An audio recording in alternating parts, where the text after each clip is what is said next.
Hello dear students, I am Professor Anindo Das from Achievers, and in today's video I will show you some very interesting facts on thermodynamics.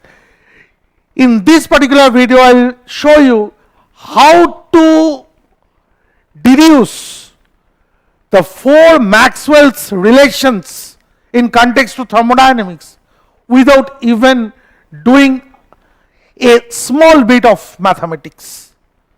You don't have to do mathematics, you don't have to do any thermodynamic interpretations, just you need to know some rules to write down all the four forms of Maxwell's thermodynamic relations.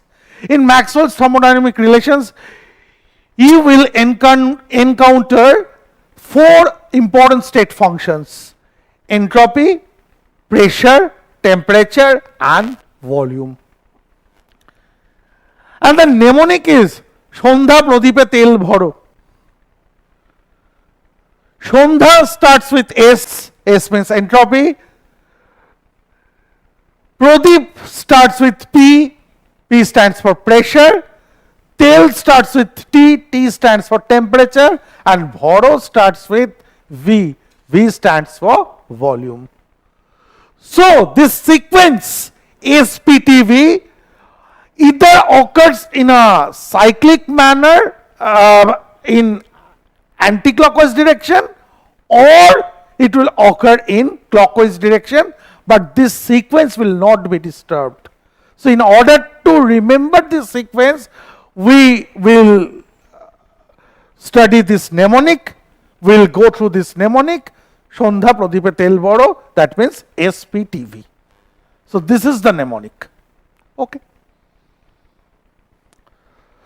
So you can see there are four options: SPTV coming in cyclic order without breaking the sequence. Here also SPTV coming in cyclic order without breaking the sequence.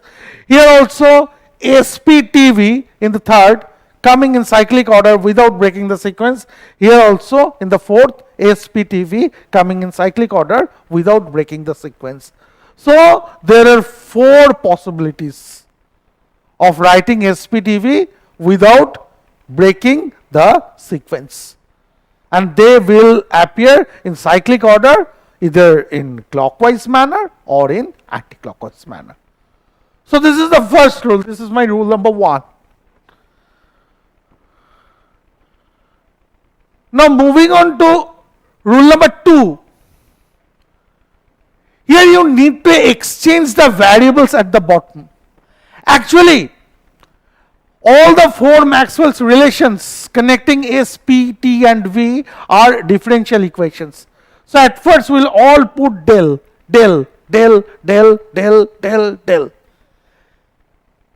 Okay. So these are differential forms. So I put del. Now what is happening? You see, in the first one, SPTV, you see, here you have S,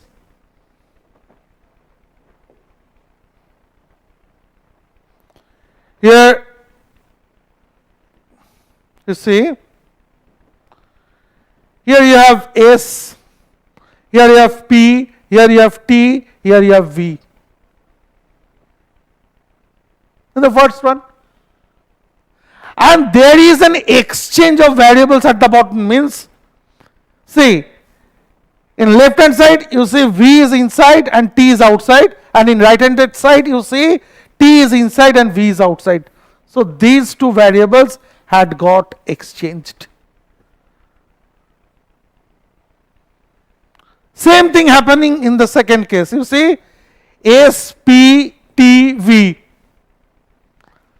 and you see here at the bottom, in the left hand side you have got P inside and T outside, and in the right hand side you have got T inside and P outside. So here also the exchange has taken place.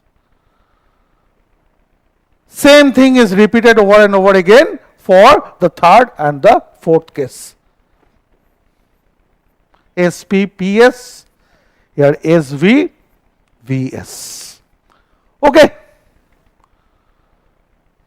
Okay, so this is my rule number 2.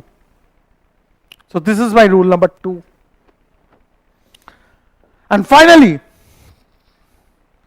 we'll move on to rule number 3. Rule number 3 says that if S and P occur in the same block, then it will attract a negative sign. Don't put negative sign on both hand side, then this will cancel out. He'll put negative sign either on left hand side or on right hand side, provided S and P comes in the same block. So out of these 4 Maxwell's relations, in 2 cases or in 2 instances, we'll find S and P coming in the same block. In other 2 instances, we'll find S and P not occurring in the same block. In case S and P occurring in the same block, see, there is a negative sign.